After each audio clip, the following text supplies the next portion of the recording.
Hello అండి. మా పిల్లలు పొదిల్లో గవర్నమెంట్ స్కూలు. అయితే స్కూల్లో ఈరోజు ఫేర్వెల్ పార్టీ అండ్ అలాగే యాన్యువల్ డే అని చెప్పారంట. యాక్చువల్లీ మా అమ్మాయి అంటుంది ఫేర్వెల్ పార్టీ అంటే కాదు, యాన్యువల్ డే కూడా అని చెప్పింది. కానీ స్కూల్కి వెళ్ళి చూస్తే ఎక్కువ ప్రిఫరెన్స్ ఏంటంటే అక్కడ పైన కూడా ఫేర్వెల్ డే అని చెప్పారు. పిల్లలందరూ డిసప్పాయింట్ అవుతారని చెప్పేసి మీకు కూడా యాన్యువల్ డే అని చెప్పి ఇంక అందరినీ అసలు ఎంత చక్కగా రెడీ అయ్యారంటే స్కూల్లో కొన్ని ముందు రోజు చెప్పారంట మేడం ప్రిన్సిపల్ మేడం చెప్పారంట, రేపు స్కూల్లో ఫంక్షన్ ఉంది కదా, అమ్మాయిలు ఎలా అంటే అలా వస్తే అస్సలు ఒప్పుకునేది లేదు. మీరు ఖచ్చితంగా హెయిర్ అనేది వదులుకోకూడదు, అంటే జడ వేసుకొని రావాలి, హెయిర్ అనేది వదులుకొని రాకూడదు, అలాగే చున్నీ లేకుండా అస్సలు రాకూడదు అని చెప్పారంట.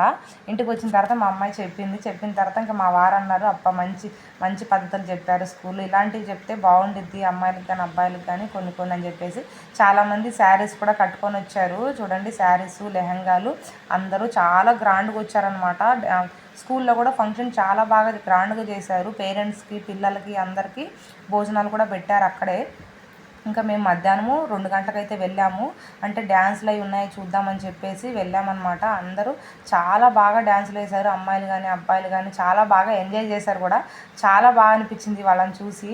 అసలు ఎంత హ్యాపీగా అనిపించిందంటే పిల్లలు పైన స్టేజ్ మీద డ్యాన్సులు వేస్తుంటే కింద పిల్లలందరూ కర్చీఫ్లు తీసుకొని తిప్పుతూ అసలు వాళ్ళు డ్యాన్సులు వేస్తున్నారు. స్టేజ్ మీద కంటే కింద ఎక్కువ డ్యాన్స్ వేస్తున్నారు. వాళ్ళని చూసి అంత హ్యాపీగా అనిపించింది. నా చిన్నప్పటి రోజులు గుర్తొచ్చాయన్నమాట. వీళ్ళేమో 10th క్లాస్ బ్యాచ్ అనమాట. చూడండి, వీడియో నచ్చితే ఒక లైక్ చేయండి.